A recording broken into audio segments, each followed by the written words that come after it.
l'échéance électorale d'octobre 2025. Je te présente aux Ivoiriens. Ok, donc je me présente, je suis donc Olivier Adibo. Attends, on va se demander. Voilà, parce qu'effectivement, il est en train de donner de la voix. Donc, je disais que je me présente, donc Olivier Adibo, ADIBO précisément, Olivier Adibo. Je suis le secrétaire général de la section PPAC 94 Est, qui est située dans le Val-de-Marne.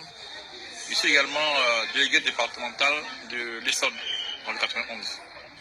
Donc, militant PPAC de longue date, depuis le début de l'aventure PPAC. On a toujours été là.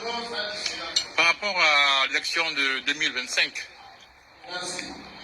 déjà, ce que je peux dire, c'est qu'on a le président Laurent Gbagbo qui a accepté d'être le candidat de notre parti, le PPACI. Et comme l'a dit tantôt le directeur de cabinet du président, lorsque le candidat Gbagbo dit « je suis candidat », ce n'est pas pour faire de la figuration, c'est pour gagner cette élection. Donc nous, militants PPACI de France, mais au-delà de la diaspora, nous sommes donc en mission pour faire en sorte que le souhait, le vœu du président se réalise. Parce que nous, au niveau du PPACI, nous sommes un parti démocratique. C'est pour nous l'alternance au pouvoir, c'est que par les urnes. On n'a pas d'autres options, on n'a pas d'autres plans à part accéder au pouvoir par l'élection juste et transparente. Donc, on souhaite et on fera tout par les moyens donc démocratiques, manifestations, marches, sitting, par tous les moyens, s'il faut passer même par la diplomatie, pour faire en sorte que le président Laurent Gbagbo soit sur la liste électorale. Parce que c'est d'abord la première des choses. Faire en sorte qu'il soit déjà sur la liste, donc qu'il puisse être éligible et qu'il puisse également jouir de ses droits civiques et civils, donc pouvoir voter. Voilà. Donc ce combat-là, la décision du président Gbagbo de dire qu'il est candidat, c'est implicitement nous envoyer en mission pour qu'il soit réinstallé dans le fauteuil présidentiel qu'il n'aurait pas dû quitter d'ailleurs. Donc voilà ce que je peux dire. Et c'est vrai qu'à ce jour, nous sommes aujourd'hui le 25 mai. Bon, l'élection a lieu 25, c'est en octobre 2025, donc on est à, disons, 17 mois à peu près de l'échéance électorale. Il y a une bataille qui n'est pas encore gagnée à mener, mais nous allons la mener. Nous sommes aguerris, nous sommes prêts à y aller. Donc, je dirais aux Ivoiriens qui sont là-bas, sur place, qu'ils ne sont pas seuls. C'est vrai que nous, on est ici, on est la diaspora, on est en France, certains sont dans les pays voisins, Italie, Allemagne, tout ça, mais le combat, il est le même. Et comme l'a dit tantôt le DIRCAB du président, la France est la plus grosse diaspora. Lorsqu'on sort de la Côte d'Ivoire, c'est vraiment là où il y a le plus d'Ivoiriens à l'extérieur. Et donc c'est nous, ici, qui allons donner le là pour que cette lutte-là, elle se mène. Et on peut compter sur nous. On a un représentant, en la personne de Pascal Lobo, qui est prêt pour le combat. Et nous sommes ses collaborateurs, nous sommes ses soldats, prêts. Mais quand ici il n'y a pas de soldats, nous notre combat il est démocratique. C'est pas les voies démocratiques, c'est des manifestations, c'est pas prendre les armes. On n'a pas cette culture. Donc voilà ce que je peux dire pour l'élection de 2025. Merci beaucoup. Merci encore. Merci beaucoup. Donc, Ivoirien, hein? Oui. Ivoirien, je veux vous rassurer, la candidature du camarade président Laurent Gbagbo sera validée par les instances compétentes de Côte d'Ivoire, comme la mission première, c'est celle de faire élire le président camarade Laurent Gbagbo en qualité de chef d'État au soir de l'élection du président de la République, et ce au premier tour, parce que Laurent Gbagbo a l'assentiment et le soutien de tous les Ivoiriens dans leur diversité, dans leur origine religieuse différente, dans leur ethnicité diverse, le président Laurent Gbagbo fera un sacre. Tidiane, tu viens mon frère, fera un sacre, pas possible. Il y a une information qui traîne là, je voulais que tu... Voilà. Ahmed. Enchanté. Voilà. Il s'annonce que ton ami serait dans un deal avec le gouverneur d'Abidjan à l'effet de candidater parce qu'ils vont lui accorder l'agrément de son parti COGEP là. Et ils vont se rencontrer qu'à l'élection du président, lui il partagerait l'audience, veut dire les voix de Gbagbo et ce qui justifierait la défaite de Gbagbo. D'accord. Et donc Gbagbo sera candidat aussi? Gbagbo sera candidat, ça c'est déjà acté. Et donc il va partager rien, c'est le Gbagbo qui va diriger son audimat à lui à deux. C'est candidat à lui à deux. C'est l'électeur, pardon. Ouais. Parce que tout le monde veut voir Gbagbo candidat. Beaucoup sont avec lui par désespoir. Or, il ne faut jamais désespérer de Gbagbo.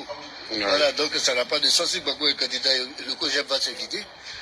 Les gens ne vont pas miser sur un cheval perdant. Blé Goudé est perdant depuis le début. Voilà, c'est lui qui pense que c'est un jeu. Donc c'est une bonne nouvelle pour nous. Tant que Gbagbo se présente, Blé Goudé va chicoter un fiasco et tout partout. Il n'aura même pas de mairie, ni la présidentielle, ni la de mairie. Une fois que Gbagbo est candidat, c'est fini pour lui.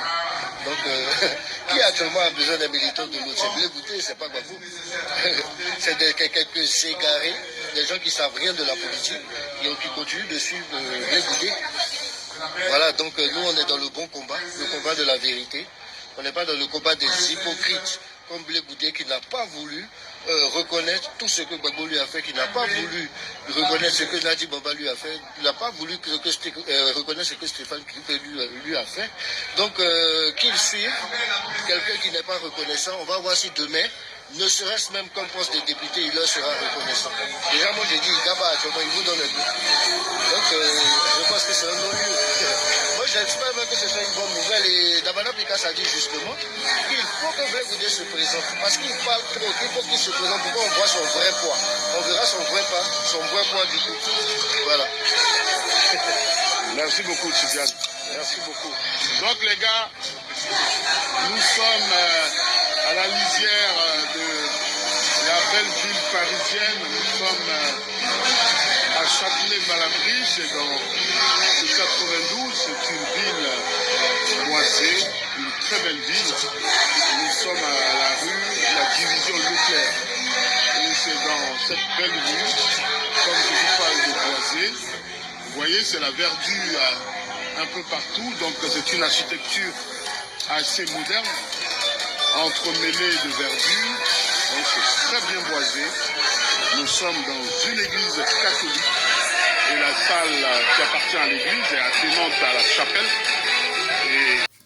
La team, vous venez d'écouter cette vidéo de 8 minutes. Il n'y a pas un parti d'opposition aussi serein comme le PPACI en Côte d'Ivoire. Vous savez les gars, depuis que le président Laurent Gbagbo est de retour, il ne se laisse pas influencer par qui que ce soit. Et voilà donc un homme d'État. Il ne se laisse pas distraire. Regardez, pendant que nous on dit qu'on va aux élections de 2025, vous avez en face le RHDP qui nous dit « vous êtes condamnés ». En fait, nous on dit que nous sommes candidats et eux ils sortent tout le temps « vous êtes condamnés ». Nous allons aux élections. 2025 est en approche. Nous avons dit qu'on va se donner les moyens d'y aller, de participer et même de les gagner. Bon, pourquoi vous vous fatiguez tout le temps à nous dire « oh, vous ne pouvez pas y aller, vous ne pouvez pas passer, vous êtes condamnés ». Est-ce que c'est vous les juges? Ou alors reconnaissez que ce n'est pas une affaire de justice, mais c'est une affaire politique. Reconnaissez que c'est votre patron, votre Dieu du RDR qui a les capacités de dire un mot. Mais ceci étant, n'oubliez jamais que seul le peuple de Côte d'Ivoire dira si le président doit être candidat ou pas. Ce peuple est en train d'être bien constitué à l'heure où je vous parle. Le moment venu, ce peuple sortira pour demander la réinscription de son candidat dans la liste électorale. Ce peuple, son sang est chaud et son sang bouillonne. Gbagbo sera candidat aux élections présidentielles de 2025. La Côte d'Ivoire n'a pas changé. Le peuple ivoirien continue à aimer le président Gbagbo. Pas parce qu'on aime simplement l'homme, mais parce qu'on croit en lui et on croit à la politique qu'il fait. Vous devez donc le savoir, que vous le voulez ou que vous ne le voulez pas, le PPACI est serein. Et il continue à se mobiliser, à travailler pour l'organisation non seulement de son parti, mais aussi l'organisation pour toutes les structures du parti qui vont, c'est-à-dire travailler pour que le président Laurent Gbagbo revienne au palais présidentiel en 2025, parce qu'il reviendra. Il reviendra. Vous n'avez pas affaire à un Mabouy Touakeus. Vous n'avez pas affaire à un Kakabé ou je ne sais pas encore, comment il s'appelle, le type qui reste avec le FPI, dites-moi en commentaire. Vous n'avez pas affaire à lui parce qu'à la fin de ça, vous n'avez pas fait à lui. Vous avez affaire à un ancien président de la République de Côte d'Ivoire qui vous a dépassé et qui a fait ce que vous ayez l'obligation d'aller chercher de l'aide au niveau international. Gbagbo vous a dépassé. Il vous a obligé à chercher de l'aide au niveau international. Qu'est-ce que vous pouvez faire de ce Gbagbo aujourd'hui? Il est là, de retour, plus aimé que jamais. Plus seulement par les Ivoiriens, mais par toute la communauté africaine. Et même certains Occidentaux sont dans le bain, fous amoureux de la détermination, du combat, du patriotisme, du leadership, du panafricanisme de ce monsieur. La team, dis-moi ce que vous pensez, on se prend pour une autre vidéo.